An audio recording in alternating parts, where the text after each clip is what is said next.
Welcome to this Asia Global Podcast, brought to you by the Asia Global Institute at the University of Hong Kong. I'm your host, Alejandro Reyes, the Institute's Director of Knowledge Dissemination.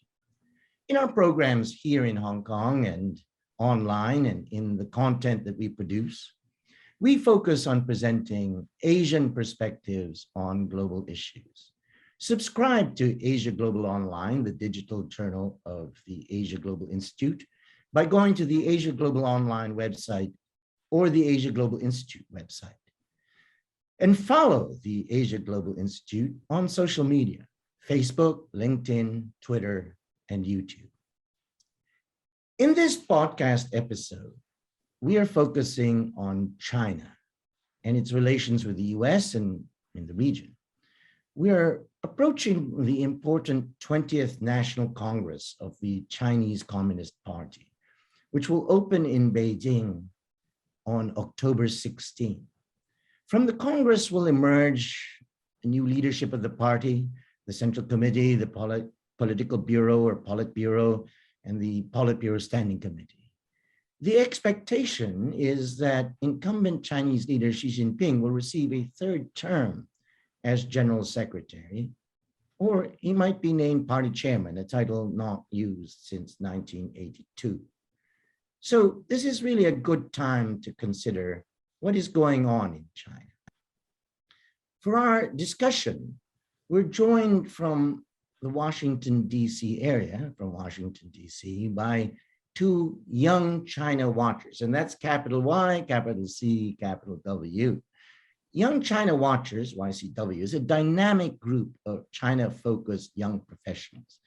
YCW was first established in Beijing in the spring of 2010 and has steadily expanded its network to 10 chapters, including Shanghai, Hong Kong, London, New York, San Francisco, Berlin, Singapore, Brussels, and Washington, D.C., with more than 5,000 members around the world. This is a great group in our business, trying to understand the political economy and strategic developments in the Asia Pacific, the Indo-Pacific, whatever you will. The conversation can be dominated by the old hands, the established names, the familiar voices. It is so important, in my view, that we have more diversity of opinions and analysis, not to be politically correct or for political correctness' sake, but because it is critical to be inclusive, to listen, to hear, to read the work of scholars and analysts of all backgrounds who are younger, who come from different and potentially unconventional backgrounds, who have valuable insights to contribute to the debate, but may not have the platforms. So this is a podcast is a pilot collaboration between the Asia Global Institute and the Young China Watchers. We are joined from Washington, D.C. and the great state of Virginia. I'm in New York City, by the way, for full disclosure, by two young China Watchers. From Virginia, Anne Listerud is joining us. Anne is an analyst at Strider Intelligence and a member of the Latinx China Network. Prior to Strider, Anne worked at Sayari Trivium China and the US China Economic and Security Review Commission. Her work focuses on China's financial policies and state-owned enterprises. Jason Lee, who is in Washington, D.C., is a research associate with the East Asia program at the Stimson Center. His research focuses on US-China relations, cross-strait relations, grand strategy in the Indo-Pacific, and China's approach to conflict issues in its periphery and the Middle East. He has also researched the nexus of Chinese infrastructure development and Beijing's relations with developing countries. Prior to joining Stimson, Jason interned with the Center for Strategic and International Studies, that's CSIS, the Washington think tank, and their Freeman Chair in China Studies. So welcome, Anne and Jason. It's really wonderful to have you join us as our guests. Thank you for having us here. Great. Now, as it happens, there have been a number of developments that have put key issues in the China studies space, as it were, on the forefront, in the news, especially issues that are, these are issues that are central to the relationship between China and the US. Arguably, the most important bilateral relationship in our complex geopolitical world. So let's just dive right in. And Jason, let me ask you about Taiwan, because just a few days ago, US President Joe Biden made comments, repeating previous comments that he'd made. So these comments have become too frequent to be gaffes, where he's spoken of the responsibility the US has to come to Taiwan's defense if it should come under and he used this particular phrase, unprecedented attack from mainland China. He also intimated that while the US does not support independence for Taiwan, that was a matter for Taiwan to decide, which attracted a lot of attention when he said that. So we've had Nancy Pelosi's visit to Taiwan, which caused a lot of controversy and indeed caused an essential blockade of Taiwan through military exercises by Beijing for a few days, for over a week. And there has been a postponement of talks between the United States and China. Where are we now in this issue? And what do you make of Joe Biden's comments with 60 Minutes in that interview? And let's start with you. Sure. I will do my best, though I will admit Jason is a lot more knowledgeable on cross-strait relationships than I am. My impression, one element of this, I think, is very much, we have leadership of two different countries talking about an issue that has this very charged international dimension, but also has a very charged domestic messaging dimension as well. And at least within the United States, I could see Biden and his team being very conscious of the fact that I think most average US citizens are unfamiliar with cross-strait relations and don't necessarily understand the context. I had friends that I went to graduate school with who focused on other regions of the world outside of the Asia Pacific, calling me up when Pelosi was going to Taiwan because they didn't understand what the issue was. So on one level, I could see Biden's message trying to be very explicitly clear to a domestic audience that he wants his administration to be known for standing up in the face of, quote unquote authoritarian. Well, maybe the quote isn't the right word to put there, but to stand up in the face of authoritarian influence in democratic or democratic-ish smaller countries, and especially in the backdrop of Russia invading Ukraine, and enough of a similar parallel here, at least insofar that talking heads in the United States could pick up on it, wanting to explicitly draw those lines. Now, in terms of him stating the twist on the one China policy, as far as I can tell, and I defer to Jason on this, but the twist on this in terms of one China policy is, my understanding, traditionally one China policy within the United States was that the US acknowledges that there's one China and supports the peaceful resolution of conflict or peaceful resolution of disagreement on this issue of what the proper definition of one China is within the region. Emphasis on supporting the peaceful resolution of that. The twist, as far as I can see, of what Biden's 60-minute statements is that's for the people of Taiwan to decide. I think it's something that in that more original statement was a bit broader to everyone in that whole region is going to decide it. But the other parameters of that peaceful resolution of this, rather with the implicit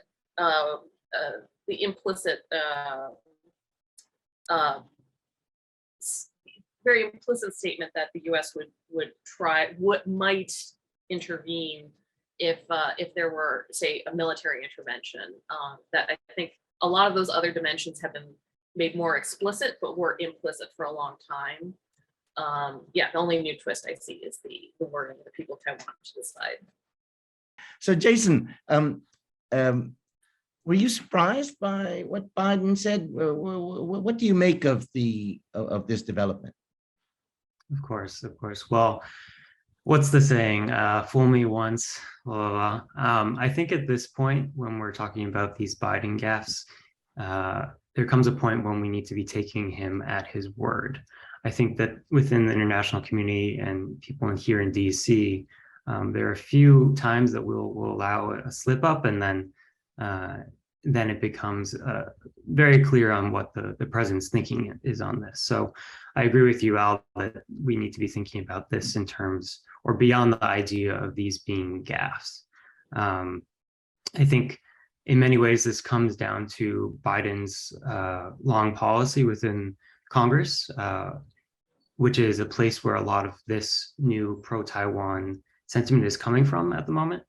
And it could be a sign of alignment between the legislative and the executive branch on this.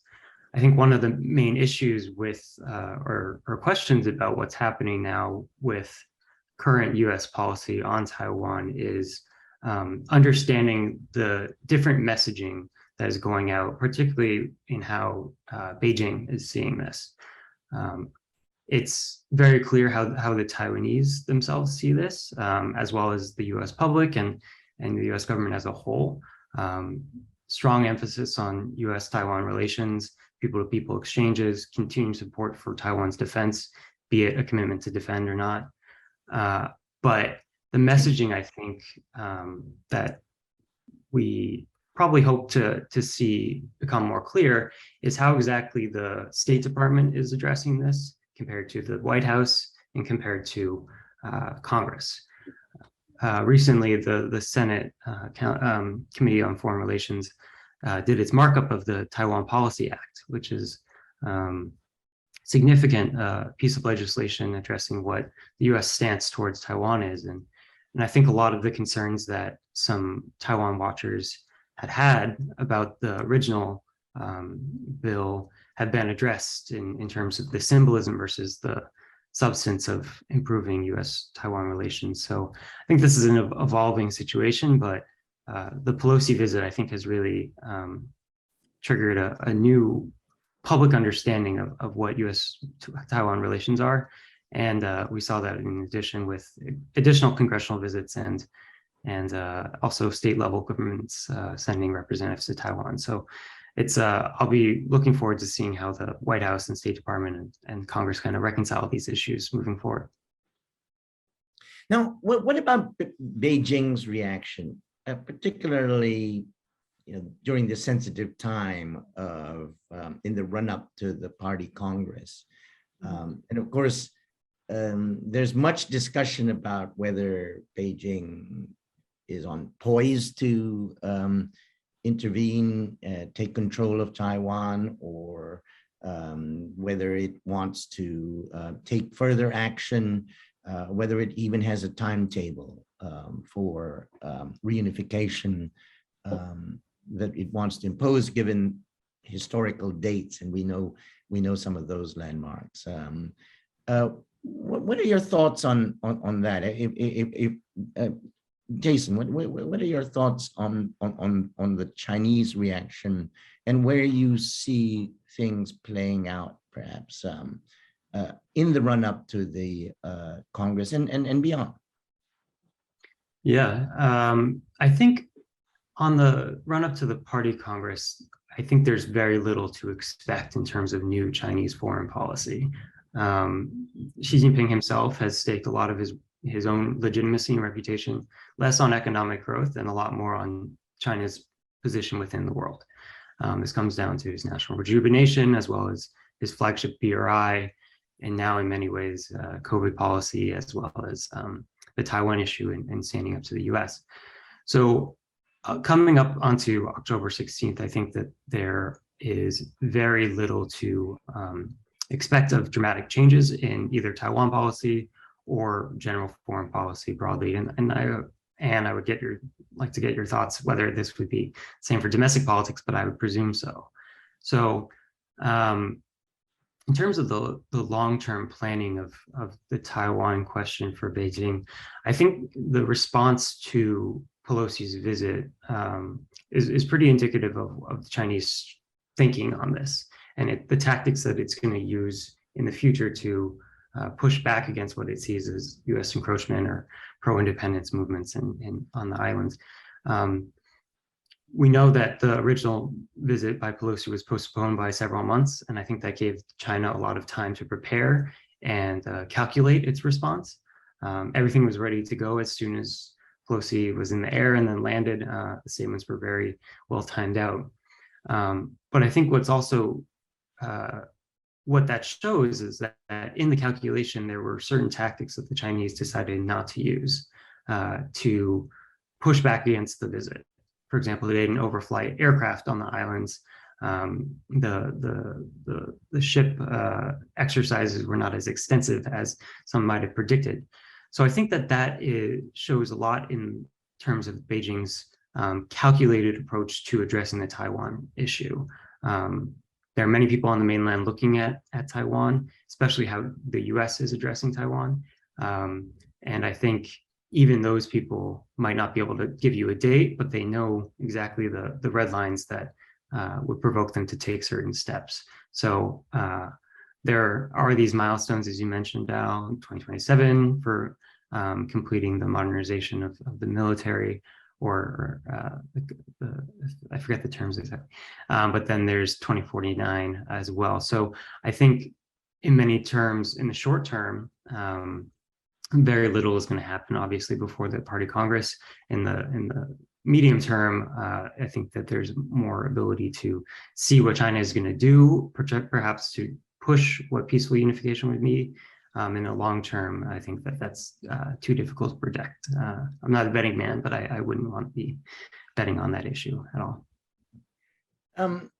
If I might, before turning back to Anne, just follow up a little bit on the strategic side, because if you think Washington as providing more military support to Taiwan, and indeed, if you consider this whole idea of the strategy of denial, that I think is kind of become a kind of mainstream thinking or it's gone mainstream in the United States, that the United States has to prepare for, if it is indeed going to come to the aid of Taiwan, that it has to be prepared to do so.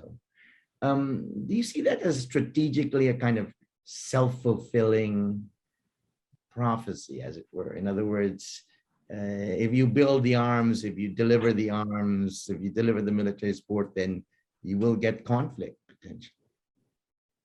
Yeah, I think that's the key question, not only addressing the US-China-Taiwan relationship, but also everything else happening in the Indo-Pacific when we're talking about increasing arms modernization across Japan, South Korea, and many other countries who are traditionally a lot more averse to such actions. So we're seeing a completely shifting region. But on the Taiwan issue, I think what's important is that the US government has been relatively consistent in the emphasis of what defense of Taiwan means. And this is besides what is evolving with Biden and his statements. But since the Taiwan Relations Act was signed in 1979, the US commitment has been to provide arms for Taiwan's defense. That's been unquestionable. And to have a policy live that long and be celebrated up in the 30th anniversary was in 2019, to have it be so celebrated and so continually reinforced particularly in the past couple of years, I think shows a lot of stability in the US approach. So a lot of the question comes to what is changing, and what is changing is that China is modernizing. It's putting Taiwan at the front of its great rejuvenation, and it's increasingly assertive, not only to Taiwan, but to the region. So I think that's something that we need to consider is who exactly is the making provocations and changing the status quo.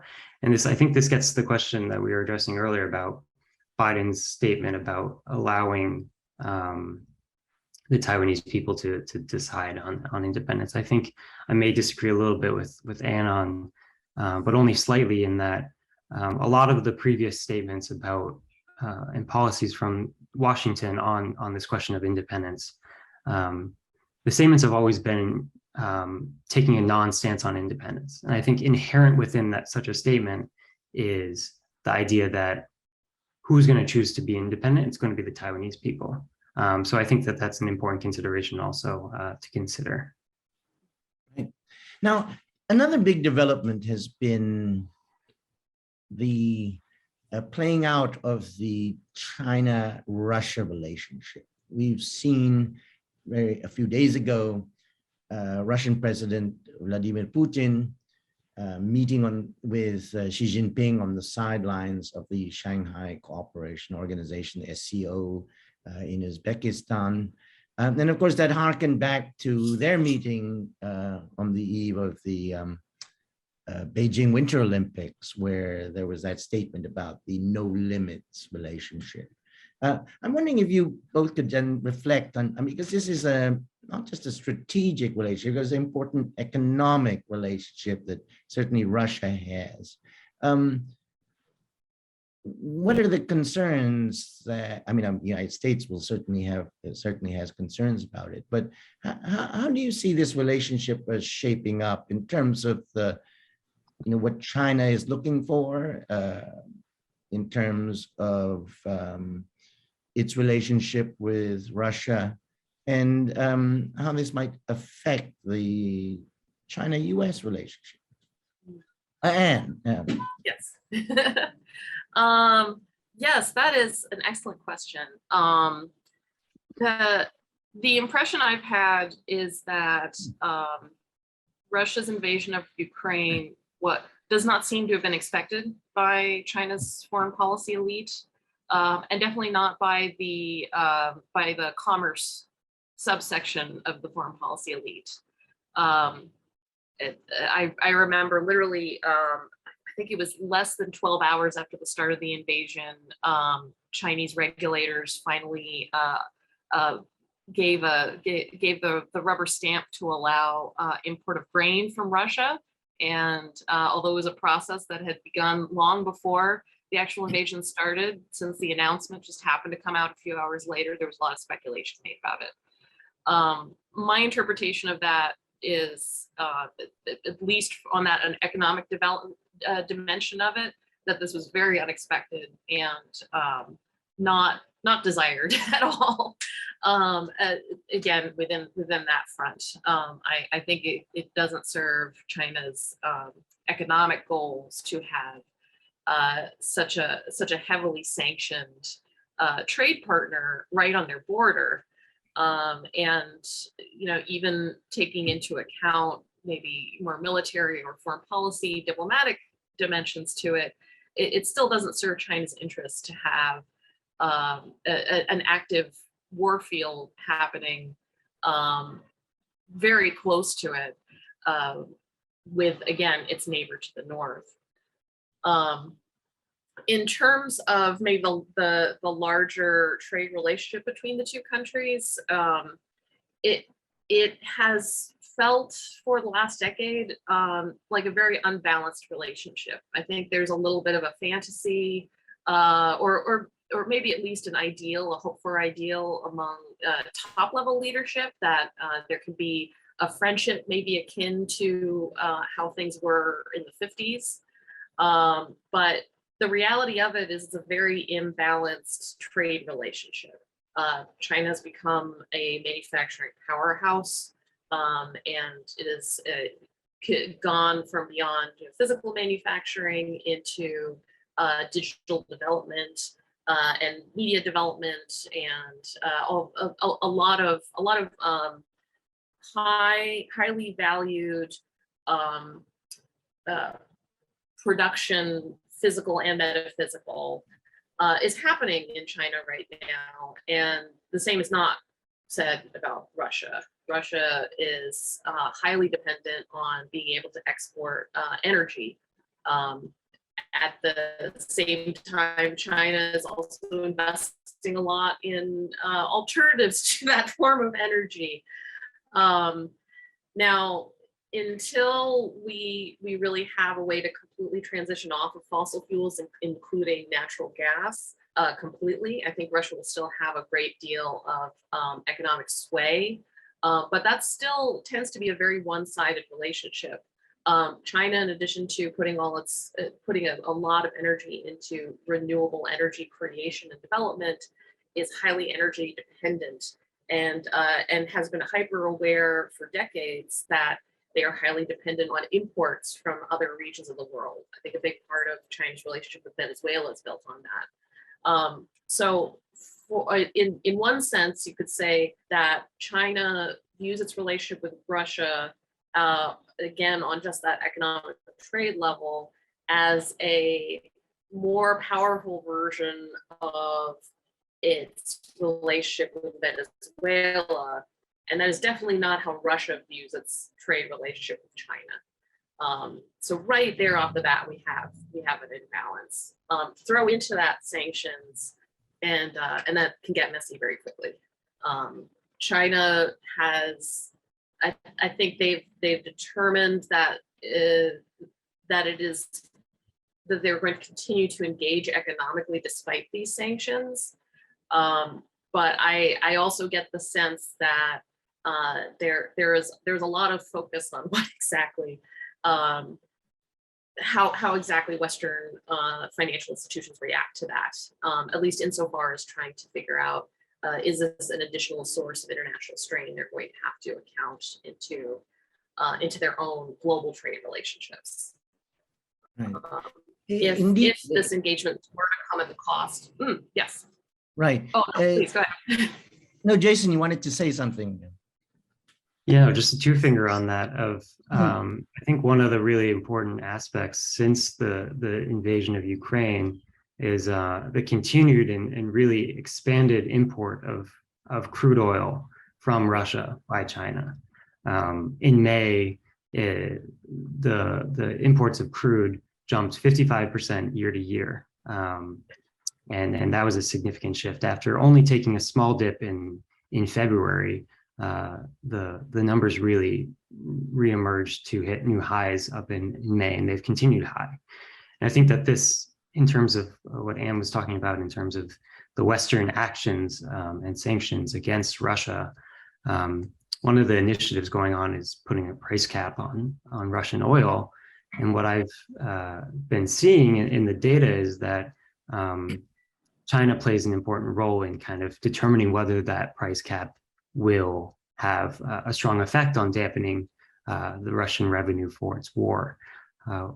I've looked at some data, and I saw that the Urals price, which is the Russians' primary export mixture of crude oil, is nowhere near what the Chinese are paying for in effective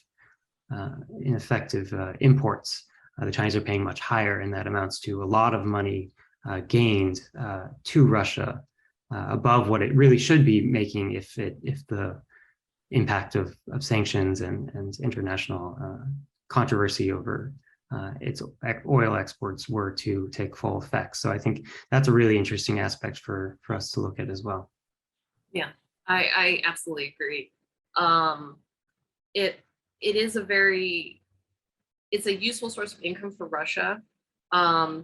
In terms of a market impact, though, while Chinese prices are exceeding this price cap that Western governments are trying to impose, what is that price compared to what the price would have been had there not been this price cap in the first place.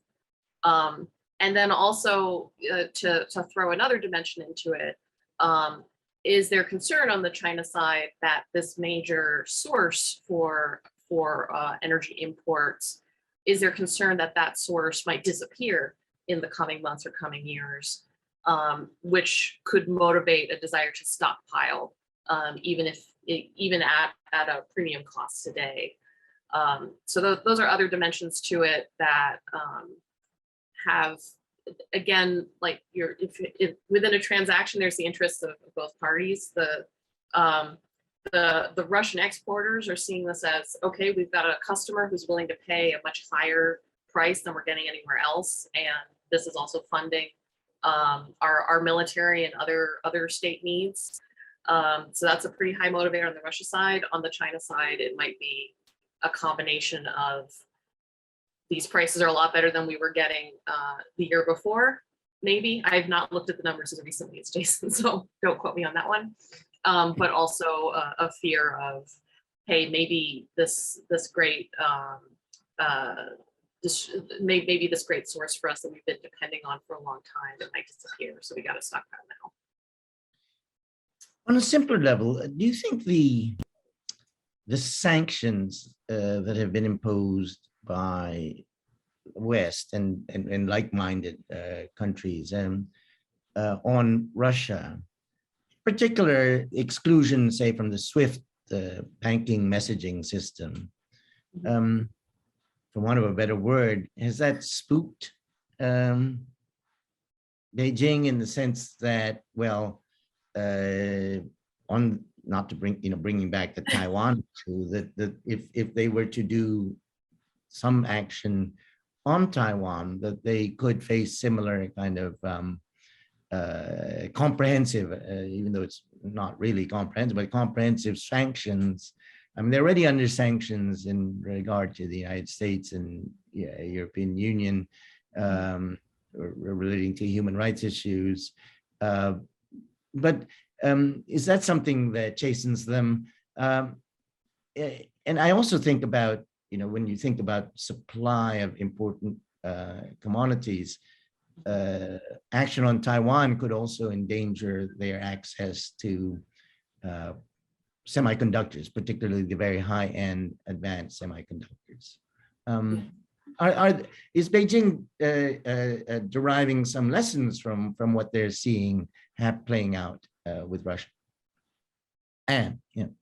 Oh, sure. I think yes and no. My own, and this is my intuition towards it, so I'm sure other people have a different take on this. My sense is that Xi Jinping cares a lot about the issue of Taiwan reunification on a personal level, but I also get the sense that he is very calculated in how to approach that. And my sense is that Putin was not quite as methodical in his approach towards Ukraine. So I don't think that the reality of invasion was going to happen on quite the same timeline. Were Xi Jinping to be thinking of an invasion, which is a big hypothetical, I don't think it would be with the same timeline as how Putin has been carrying out Ukraine. So I think that, for one, makes the two situations pretty different. For two, the nature of the sanctions between what has been enacted within Russia in the wake of Ukraine, essentially major state-owned enterprises or state-affiliated enterprises in particularly Russia's energy sector, but also individuals with a great deal of economic and political influence, have essentially been cut off from use of the US dollar worldwide and any assets that they may have had outside of Russia.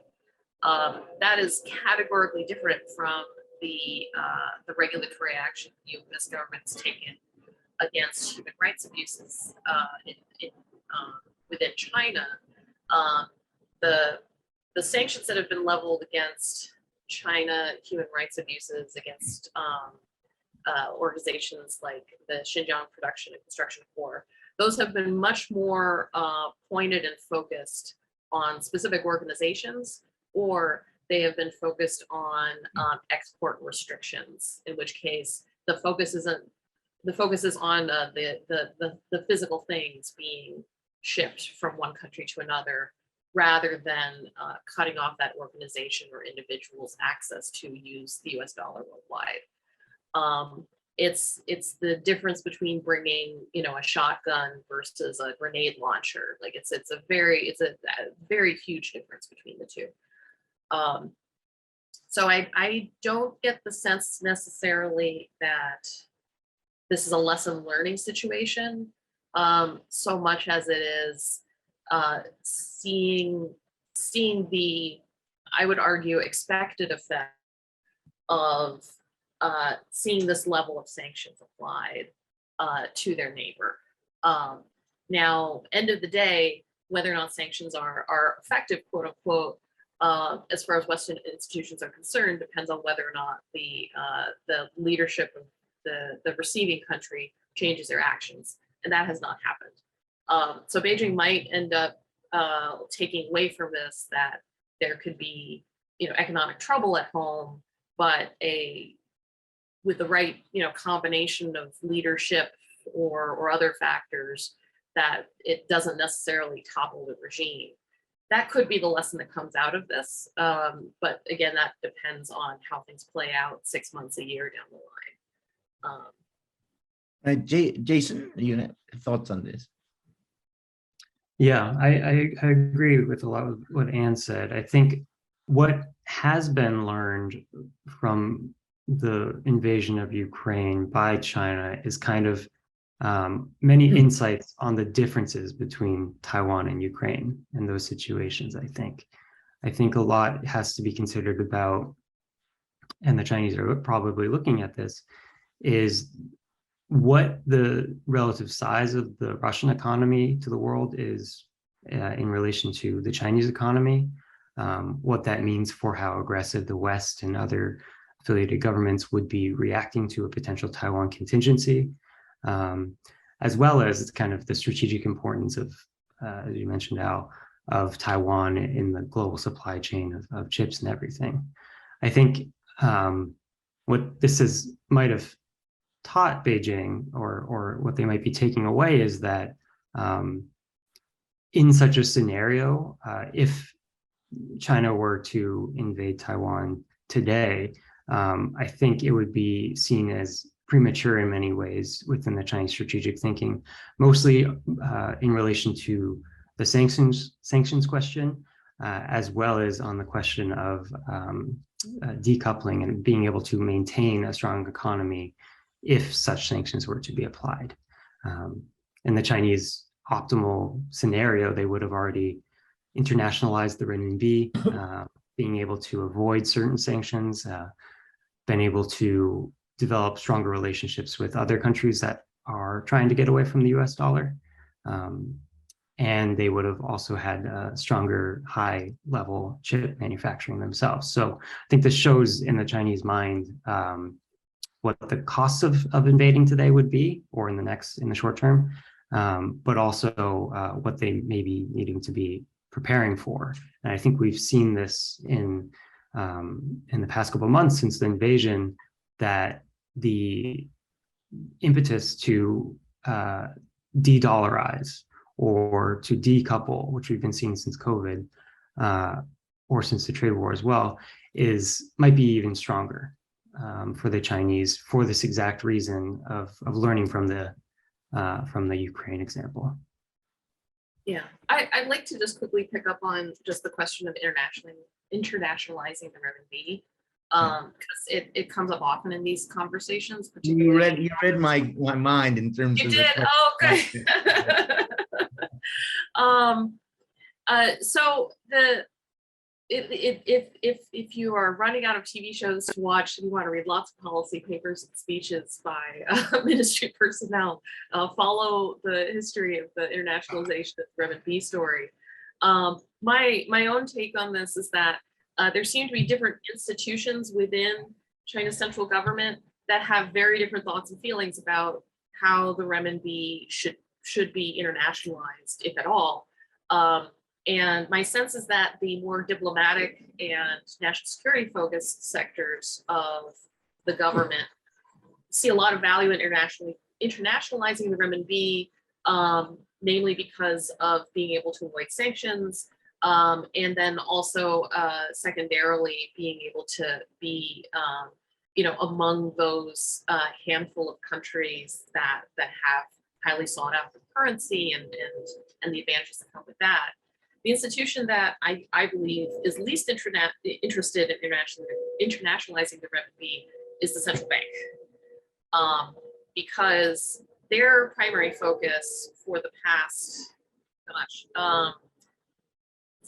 pretty much since, at least since 2013, when Xi Jinping came into power, but likely earlier, their focus has been on China's own domestic debt and being able to have a great deal of control over your own currency and it not to have huge ripples on your international trade relationships.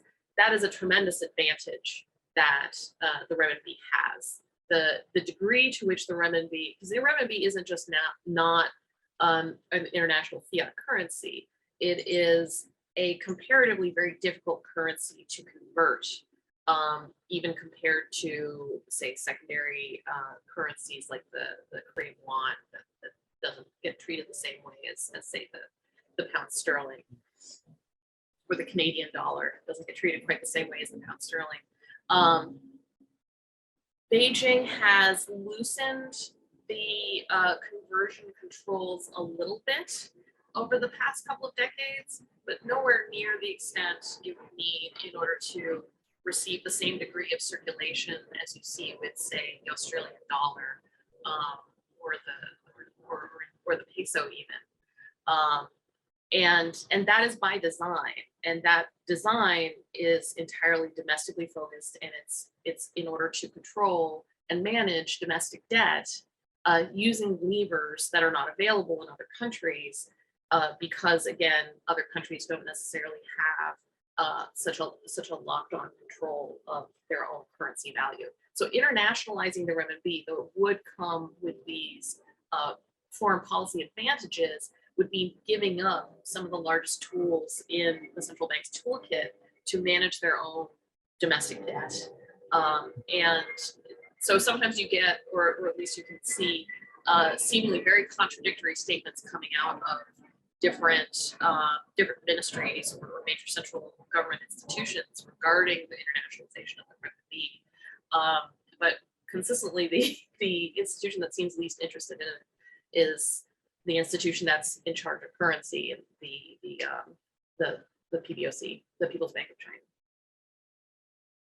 Interestingly, many years ago, I kind of predicted that the renminbi would become fully convertible by 2020, because there was that goal of making Shanghai an international financial center by 2020, and the idea that you have to have a kind of window for the renminbi to circulate outwards, and that was Hong Kong, and then you have a window for renminbi to circulate inwards, and that was Shanghai, and you would have convergence of the internal and the external CNY value, and then it would happen by 2020. I was wrong.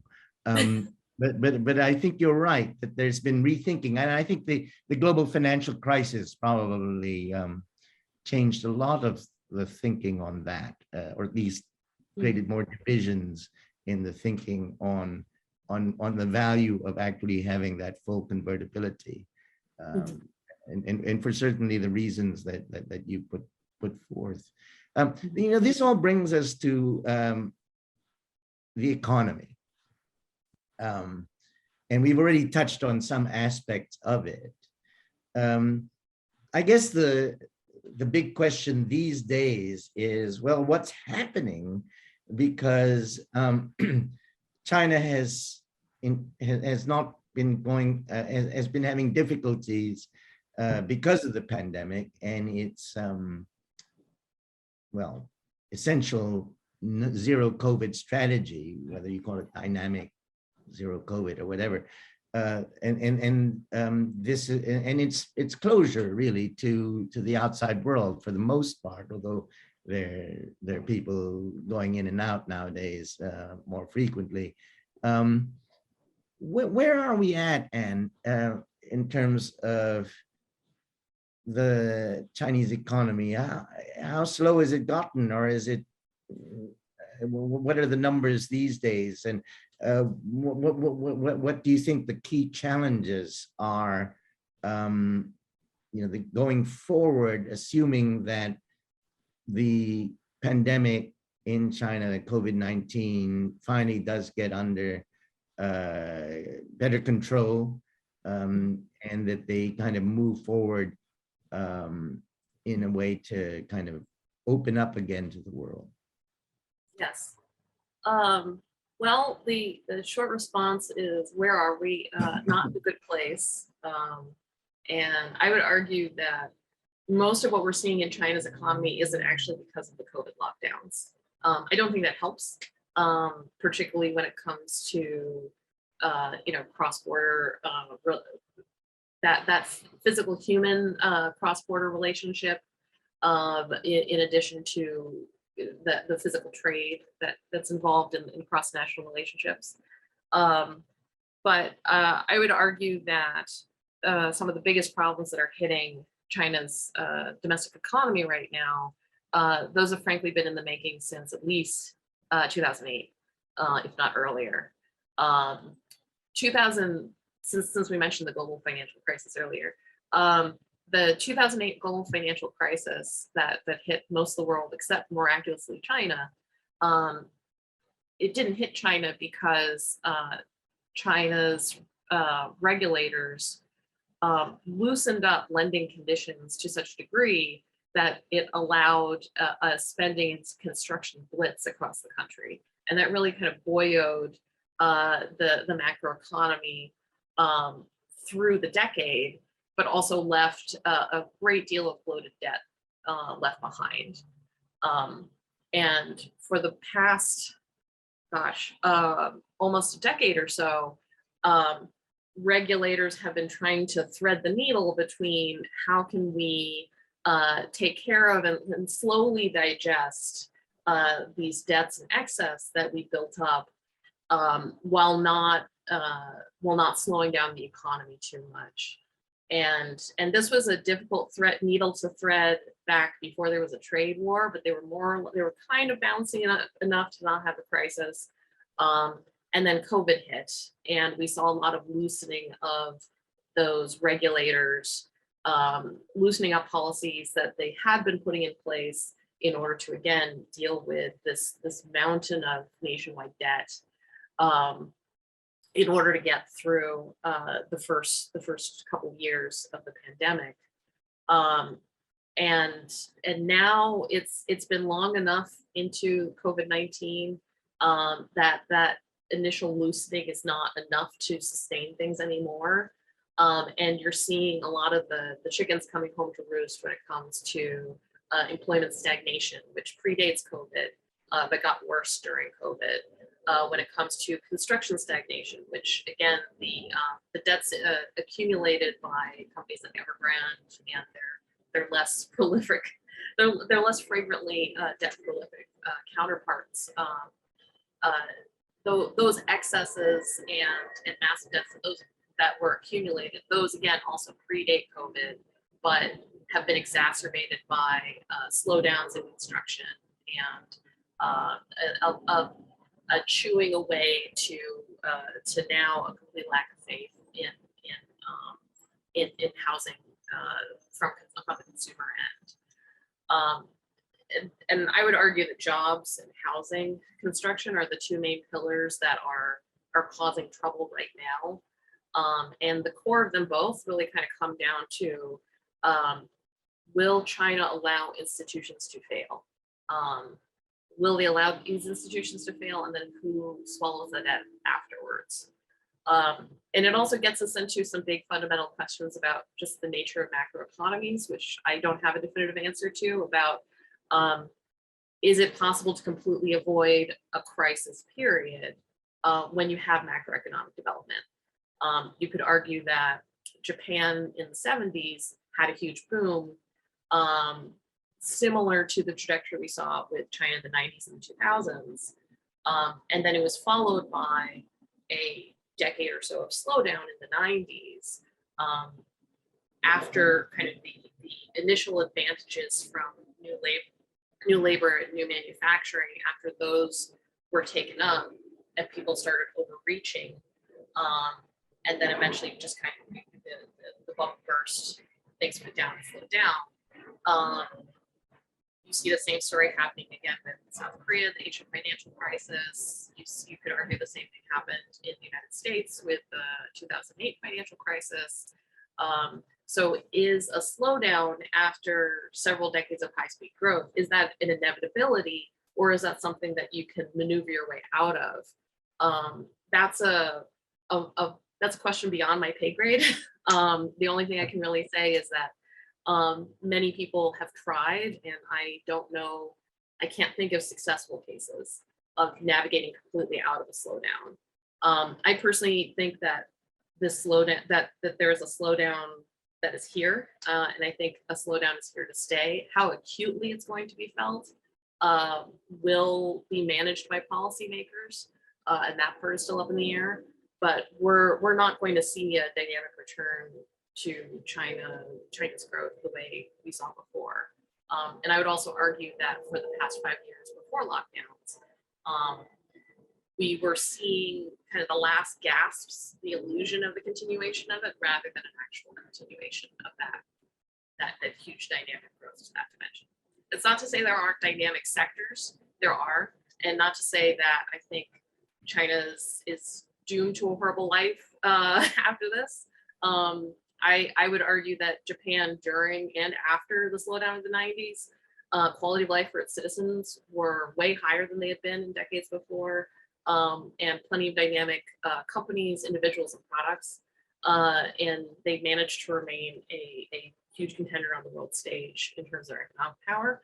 I think China's here to stay. I just don't think we're going to see that astronomical climb the way that we've been taking for granted.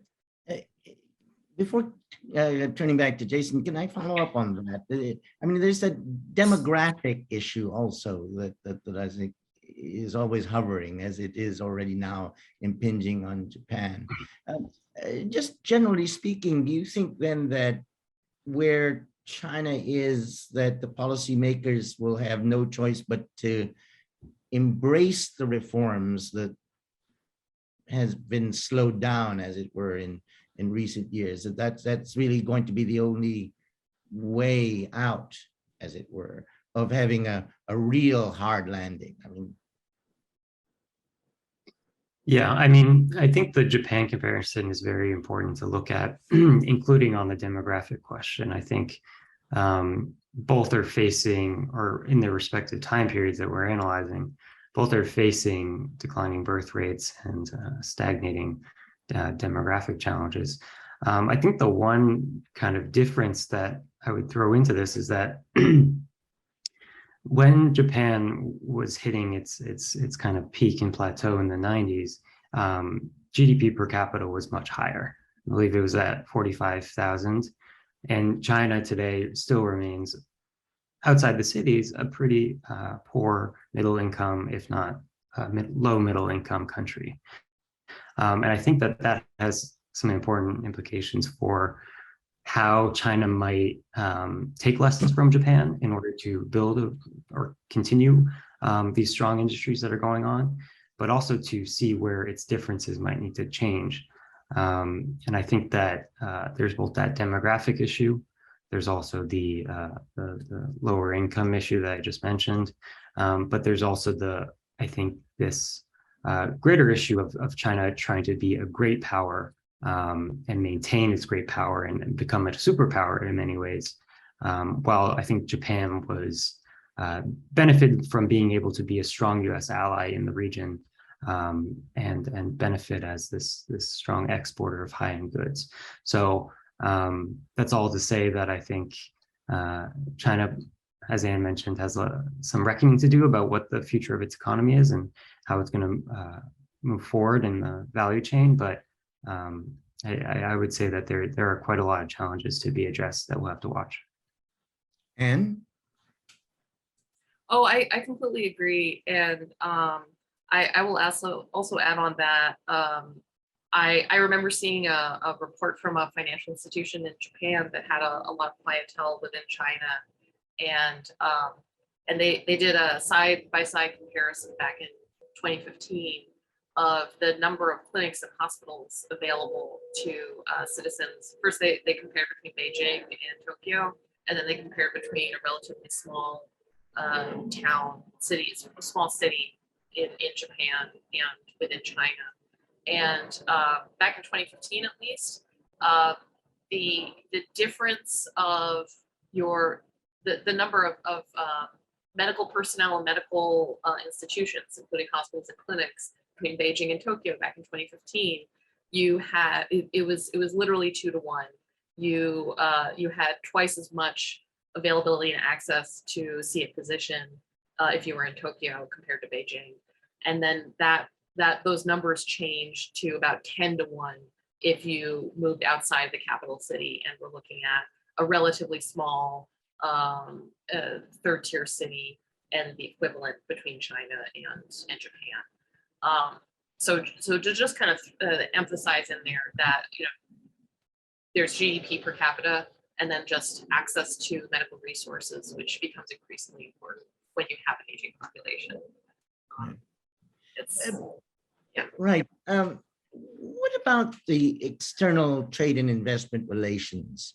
Now, the Belt and Road Initiative, which we really haven't mentioned yet, it's kind of in its, I don't know, Belt and Road 2.0 or 3.0, where we are. But my understanding, my feeling was that BRI, one of these motivations, of course, central motivations, was to source new growth from overseas by developing infrastructure with China's partners so that they can, in fact, enhance their trade with mainland China.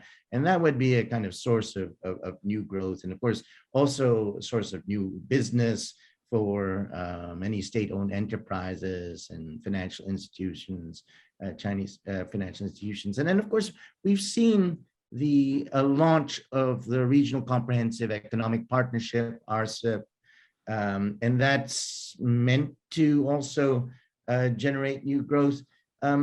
Is that an area that really China will need to look at more in terms of making BRI work better, making the RCEP, expanding it and maybe making it more like a CPTPP in terms of its ambitions?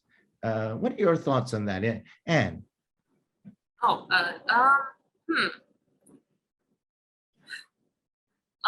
BRI 1.0, I should say. BRI 1.0, I think it was great at creating a vision, and it lacked a lot of cohesion beyond that top line vision. And that top line vision being China should engage more economically, especially in terms of building infrastructure abroad. Not a lot of coordination beyond that top line goal. The impression I've had over the ensuing years is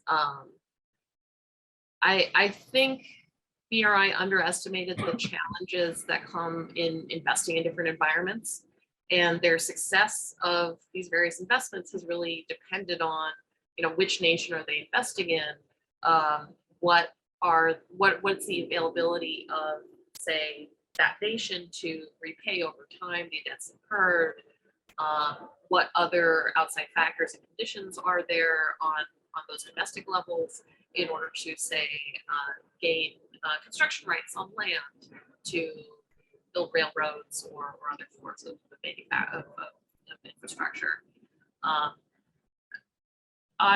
State-owned enterprises within China, given that they are state-owned and they have the backing of the central government, they didn't have to worry so much about local regulations in order to get permission to build wherever. They didn't have to go through necessarily the same number of hoops and have to balance, say, domestic political interests within the regions they were constructing to the way they've had to overseas in other countries, because other countries have their own domestic challenges. And I think China's state-owned enterprises underestimated how much that can be a factor when it comes to construction and repayment. I don't have a take yet on BRI 2.0. I think my main take is just let's wait and see. We've had now over a decade of China investment abroad to get some maturity on what investment and building in some of these other nations is like. So maybe some lessons have been learned, but I think we're going to see. Remains to be seen how effective that will be. Jason, your thoughts? Yeah, I think we've been seeing since 2017, 2018, after the 19th National Party Congress, a de-emphasis on BRI, a lot to do with what the challenges that Anne spoke about. The issue of overcapacity, I think, was alleviated within China. China faced a lot of pushback and international condemnation for its labor practices as well as its purported debt trap. So I think that has really, in the past 5 years, begun to shift what China thinks of its messaging on BRI. And the question of whether or not it's going to be a BRI 2.0, I think, is an interesting one. In my mind, I think they might want a new name. And I think what we saw with the recent SCO meeting in Kazakhstan, OBOR or BRI was initially launched or the part of it was initially launched in Kazakhstan back 2013. And I think that this in many ways could be either seen as a reinvention of BRI, or it could be seen as kind of closing the chapter on BRI. And I think one of the things that we should be watching and remains kind of not fleshed out completely but very important is the announced Global Development Initiative by China. I think that in some ways this takes into account some of the considerations or concerns that China had with BRI and reshapes it in many ways. And I think the through thread or the narrative that continues from BRI into GDI is this Chinese mentality of development and economic growth as this panacea for problems around the world. BRI tried to address that with hard infrastructure. GDI, from what I've seen, is a lot more focused on traditional development issues such as hunger and sustenance and more human level issues as opposed to large construction projects. So in some ways, I see this kind of as the BRI 2.0, but it still remains extremely nebulous but important to watch, I think, in the future. Interesting. Of course, to borrow the idea of Wai Ang, this idea that there might be some directive and then there's a lot of improvisation once you have the kind of directed aim, as it were, from the center. Let's put China aside as a topic and let's talk a bit about what it means to be a young China watcher. I'm really intrigued. For the two of you, how did you guys get into the China game, as it were, and what drew you to study China? Anne? Oh boy. I think the main thing that drew me to studying China, but when I was in high school, I loved studying both history and current events. And it struck me towards the end of high school that at least out, I grew up in Philadelphia on the East Coast. At least on the East Coast, there was very little in our history classes that concerned anything involving Asia. Our world history class, I remember we did World War II, and it was Europe, Europe, Europe. Oh, by the way, Japan was there also. And it just left me with a lot of questions of, well, here's this huge part of the world that I just didn't know anything about. And so I started reading about Korean, Japanese, and Chinese history on my own, and I found it really interesting. And I just kept going at it, and I started in college by studying Japanese, and speaking of global financial crisis, I graduated before the job market had really recovered from the global financial crisis in the United States. So I took a job teaching English in China, and I loved the experience. I loved the people I met, and it just kept me in it, kept me coming back, and here I am now. And you, Jason?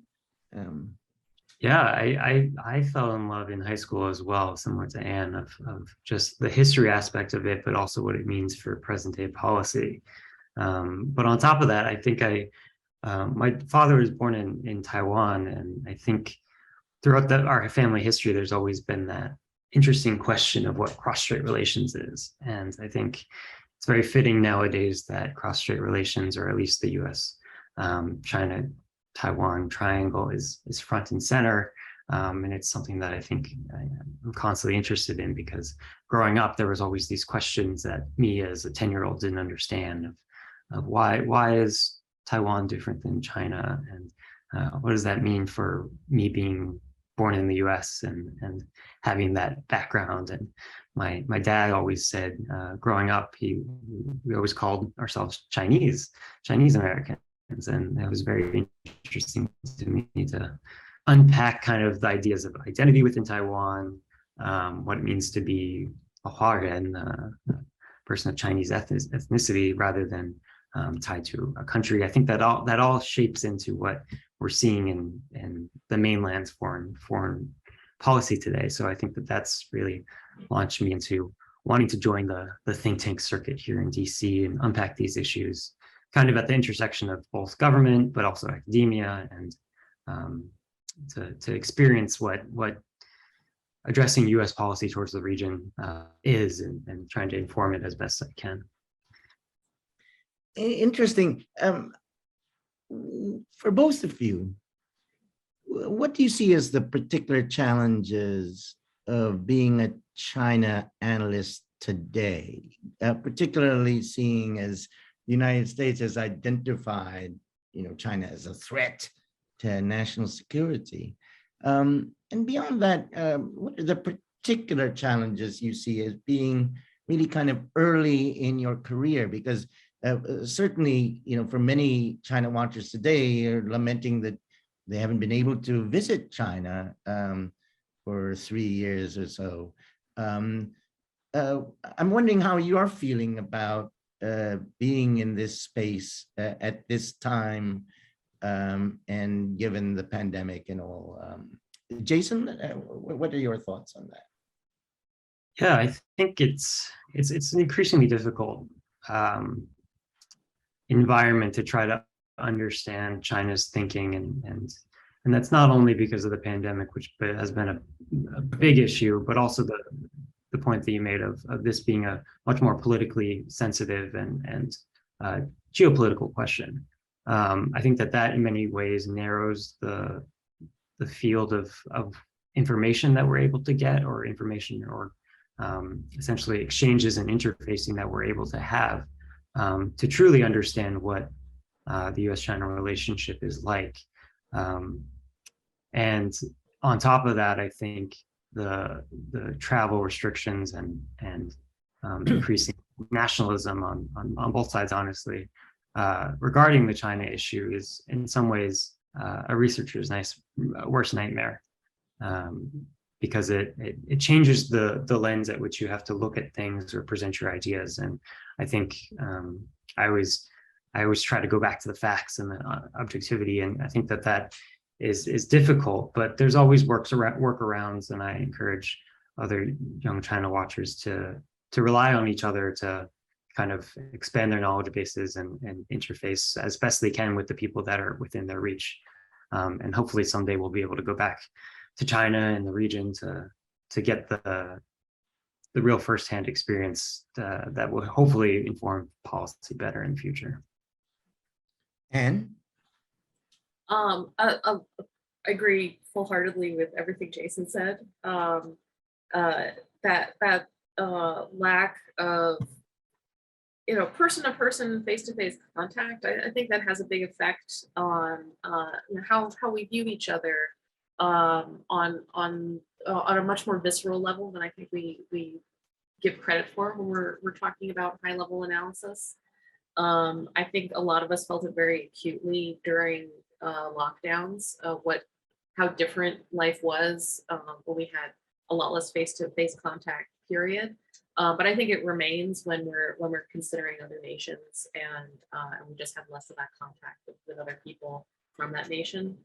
And even before lockdown, I was a little worried because I personally was able to enjoy access to being in China and interacting with everyday citizens when I was an English teacher at local schools, and the visa process in order to hire overseas English teachers was getting more difficult, even before these lockdowns. So fewer people were having those sorts of opportunities, which concerned me. I think the other thing, just in terms of the more geopolitical dialogue, and some of this might be DC specific because the joke is sometimes that DC is a company town and the company is the U.S. government. One thing that worries me in these last few years is the change in the atmosphere in terms of rhetoric. And I think a feeling among a lot of people of just feeling afraid. When we're afraid, our human brains tend to rely more on intuition because that helps with natural fight or flight responses. But it does mean it becomes harder for people to consider those objective realities that Jason was describing. And it also means that the voices that end up getting applauded more and get more focus, they tend to be ones that feed into that narrative of fear, B, that give an easy answer to how to face that fear. It's usually we should face it with something that is at least rhetorically aggressive. And C, it's a face that feels familiar. So you mentioned, Al, at the beginning of this, the importance of a diverse number of voices for it. When people are afraid, they tend to gravitate towards the voices they've been listening to before. So even if it's not the same person as the old hands, quote unquote, it's someone who feels and sounds very similar to it. And I think that does a disservice for all of us, including the old hands, frankly. We need people with a variety of backgrounds and a variety of opinions to talk on these issues. I didn't get involved in China studies because of my family, but one branch of my family is from Chile, and they lived under Augusto Pinochet, which was a non-democratically elected leader who had a very heavy emphasis on economic development. And I didn't expect to, in China studies, be drawing on a lot of those, auntie stories about reasons, about memories they have from the 70s and 80s and opinions they have. But I have found myself more frequently than I would like in conversations with other analysts here in BC, where the other analyst has an implicit assumption that, if the economy is doing well, everyone's just going to go along with the leader no matter what, and having to chime in and say, well, I don't know, let me tell you these stories from my aunties who were in a similar situation and did not feel that way. I think that's a level of human interpretation that we get if we raise up a lot of different voices And it gets lost when, through fear, we start going to that simpler answer.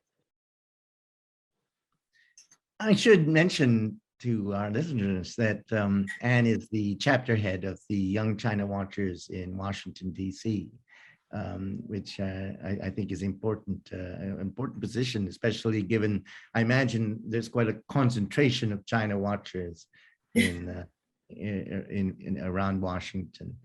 I have to say, we're way over time, more than I anticipated, and I apologize for that, but you both have been so generous with your time, and I really appreciate that. I guess, my one plea is, as it were, is that, I'm not young anymore, but so I think maybe you should call it the young at heart China Watchers, who still want to learn and I think this is possibly the most important part of China watching, is there needs to be some humility when you approach China, as you approach trying to understand any geopolitical situation. And often, particularly in these days where I think diplomacy often is focused on finding the faults and the differences between countries rather than trying to identify the commonalities and trying to find opportunities for enhancing those commonalities. I think the scholars sometimes nowadays do similar things. And I do think that the idea of being young at heart is that you're more open to new ideas, new thoughts, new ways of thinking, and it shouldn't matter whether you've been at the game for 30, 40 years or at the game for just 3 or 4 years, that there are many ideas out there and we should hear them. And so thank you so much for joining me in this podcast. I thoroughly enjoyed it, which is emblematic of the fact that this is probably the longest podcast recording I've had, but I've thoroughly enjoyed having you, and I really appreciate it. And thank you very much. I commend to our listeners the work of Anne Listerud and Jason Lee, and I also suggest that you all follow us on social media, follow the Asia Global Institute, Facebook, Twitter, YouTube, LinkedIn, you know the drill. So thank you very much.